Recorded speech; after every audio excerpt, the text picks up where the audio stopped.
Guys, we're about to go over Season 19. We got a lot of leaks. Of course, there's been some of the things that you guys have already known about. The Bungie has confirmed from the latest TWAB. And I know I haven't been posting, but there is even more stuff that has been confirmed in terms of the exotics already being leaked for next season, the plot line for next season. Of course, there was stuff with the whole Rasputin thing, but now we got even more info into that and who the real big villain might be for next season, and I'm having 100% sure because Bungie really confirmed it. There is so much info to go over for Season 19, and of course, these next couple of days before it launches, there's going to be a lot of info that will be leaked, like how Plunder was that week before and how Haunted was getting a lot of info before it back then. So we're about to go over. If you guys don't mind, please be sure to subscribe, and I do have a Lightfall giveaway, which will be in the description down below if you're interested. But other than that, let's get right into the meat of it.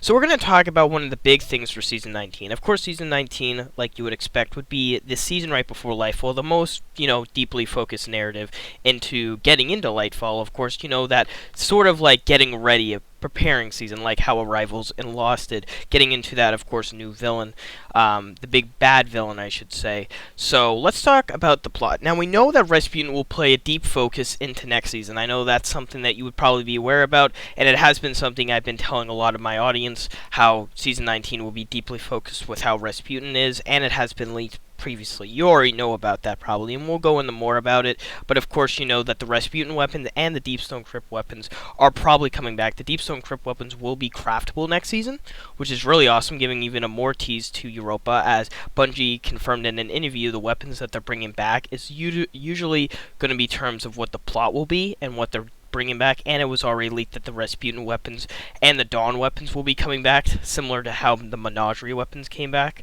for season of the Haunted. So already there's a huge tease there. So with the Rasputin's weapons coming back, we know that Rasputin will play a deep focus into next season.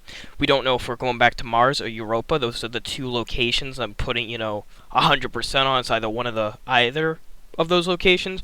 Could be Earth, but I could really see Europa being the big location. I think it was already leaked that the Europa planet will get a dungeon next season, so we don't really know what the place for the next dungeon is, but it's something to really think about. Now, in terms of the plot, there was a deep focus into what happened the other day, as when Destiny 2 published the Awake cinematic, the ending cutscene for Plunder, in the description you can see that in the first sentence, as the threat of Zethu Araf looms, Mithrax has taken time to study the secrets of Netherrack's relics. Now, Zethu Araf might be the biggest villain that we haven't really seen about in terms of the Hive Gods, but now finally seeing her in the description, because the last, of course, season we had her in was Lost, and of course she was a major plotline into the Season of Hunt narrative back in year 4. Now to finally have her teased in the description, it looks like she's going to have a big comeback in next season. And she probably will be the antagonist of next season right before Callus is going to be the big baddie in, of course, Lightfall and, of course, with the Witness. I don't know if Zethu Araf will be a big focus later on, but to finally have her probably being teased as the next villain for next season, it's pretty awesome. I just hope that she won't have like a sort of ending similar to how I believe Splicer did it. I think it was like Coria that was a big, antagonist in the lore, and she did not, and that enemy, of course, did not have a good ending. You just killed her, and that was it. So hopefully Zethu Arath either gets a great send-off or will be teased for even more stories later down the line. But having her as a big antagonist for next season will be really interesting. Maybe something to do with Savathun's resurrection, if Savathun does get resurrected, as that has been a big leak plotline coming down eventually later on. I know back before, of course, Final Shape was revealed, it was speculated that Savathun will be resurrected before Lightfall, but now with the Final Shape being an expansion we have to wait another year for, we could see the seasons building up to it, or Final Shape itself, that Savathun does get revived, because it has been teased, and I believe a lot of people in the Destiny 2 community believe Savathun will be revived before Final Shape, or at Final Shape, to help us defeat the Witness, or even Callus if we don't kill Callus in Lightfall. Something to look at.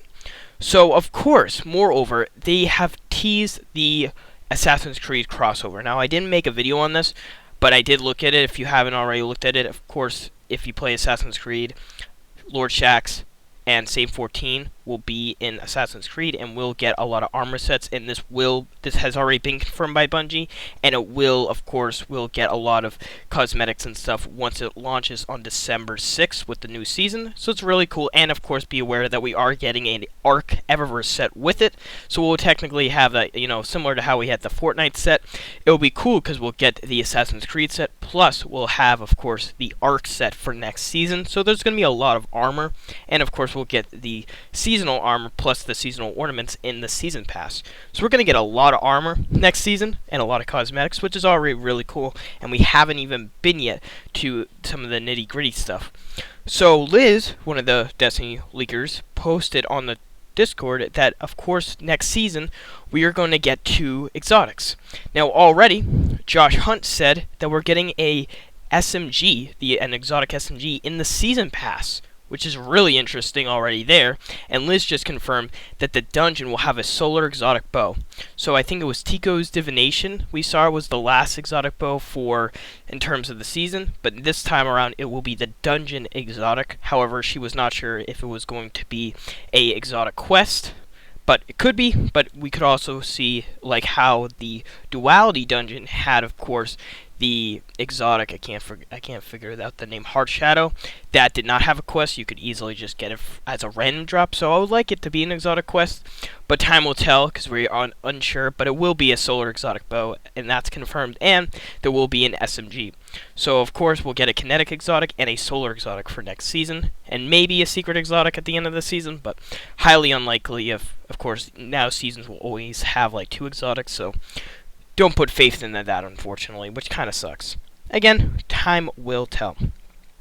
Liz has also confirmed that the final shape is the Traveler and Pyramid ship colliding together. I know that's not a big, huge spoil, as something probably is going to happen there, but something to look into. Testing purpose on the Destiny 2 leaks, Discord also said that another person dies in Season 21, which is the season right after Lightfall.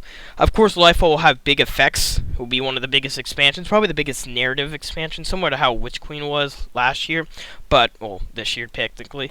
So we know that someone will die next season, and it looks like Anna Bray or Rasputin has been one of the ones that could be hinted at dying. Probably one of the connecting factors for us to, of course, go into next season. But we know that there will be another person dying right after Lightfall. So already, person dying next season and a person dying in the second season of year 6. So it's very interesting. So we're going to have characters that we need to be aware about. Of course, Osiris was just sort of, waking up from his sleep after the dark tea that he had drank from the help of Mithrax, but we don't know if that has any long-term effects on any characters. We do know, similar to how back in Season of the Risen, we got prophecies of things that will happen, and basically over the time of year 5, those prophecies has been happening. It has been teased from those prophecies back then that the Leviathan will be reborn, which happened in Season of the Haunted. The Shipstealer, Aramis, will be, of course, resurrected or brought back from the dead. Technically unfrozen, and that happened this season, but there's 2 prophecies yet to come. One of them is that the Traveler will be infected, and that the next one is that a city will be besieged. But we do know that a lot of people has been teasing that this city is not the last city, but of course the city in Lightfall. So already off the spot, we don't think the next season or the season after is our last city, but the city of Neomuna. So already we can take that out of the picture, and the last prophecy that is likely to happen next season is that the Traveler will be infected. And now, learning from the secrets of the Nezarec relics that they can corrupt and that they are dark matter, it looks that next season will also have the Traveler being infected. So you have this whole entire plotline with Zedo Wrath happening next season as like one of the villains. You have the Rasputin, Anna Bray, maybe the Exo Stranger coming along that season, preparing for, of course, Neomuna, and then you have the Traveler being infected plotline that seemingly probably will happen and most likely to happen as a effect of what happened from Plunder. So already you have a lot of plot lines coming into play for next season, showing that next season will be a big season narratively. So already with a lot of plot lines in the picture, you can see that this will be a big season, and we're not even finished yet. So look at that. So again, someone will die, and I'm highly preparing that it's going to be Anna Bray or, of course, Rasputin, but it could be any other character, but we don't know yet. So, something they'll definitely look at. Moreover, so Destiny 2 Leaks did put out that Bungie plans on adding a more difficult strike playlist sometime in the future, and that would apparently arrive with Lightfall. So already off the spot there, with of course we got Grandmasters, we got Strikes, and we got, of course, I think that's it actually, Strikes and Grandmasters. There might be something I'm also missing, but a more difficult strike playlist will be added sometime in Year 6 or in Lightfall. Now we did, if you played Year 1 and Year 2, there was Heroic Strikes, and in Destiny 1 there was that playlist that a lot of people loved. Of course, there's no technically reason for it. I would like to have those Heroic Strikes back, because it was morely like, okay, here's a strike, here's more difficulty, but you don't need to get fine people. I think Heroic Strikes did have matchmaking. I do feel like Grandmasters in the sense should have matchmaking. Everything should in a way. Sometime, I don't know if everyone would agree with that statement, but having a more difficult strike playlist and then having matchmaking with that would be easier for me at least. You know, it's harder to find people, and I have to agree with that, and always going on LFG, and we know we're going to get public LFG into the game in Year 6. You know, who really matters, you know, putting that you need to have people for a Heroic Strike playlist. Now, we hope that this Heroic Strike playlist will have strike loot. Similar to how Destiny 1 and Destiny 2, first couple of years, it did. If strikes would have heroic specific loot type deal, having like strikes, having cosmetics, having weapons, having something that is actually awesome, then that will make strikes more worthy to play right now than it's ever been. Of course, strikes have been looking at a rework. Of course, it's been hinted at that strikes will be getting a rework to the old strikes that will be happening in Year 6. So that's very interesting. So if they did a huge kind of like rework to how strikes are sorted out and played, and then of course making the specific loot for strikes, that would really help out the system. As we know that Crucible is getting a whole new ranking system, and that there will be a whole new steel. There's a lot of more love happening to Crucible right now. So hopefully strikes can get that. And we also know that there will be a returning Destiny 1 Crucible map happening next season, and I believe that will be the Firebase Delphi map, which is really awesome, because of course we got the new one back in Season 17, Disjunction, and of course this season we got the Cathedral of Dusk. We are knowing that Bungie confirmed last year that we're getting one returning Destiny 1 map for the Crucible next season, and then probably another one or a new one in Lightfall, which we are not yet confirming because we have not had any info on the Crucible map type stuff for Lightfall yet, but there will be a returning Destiny 1 Crucible map happening next season, which is also really goddamn cool.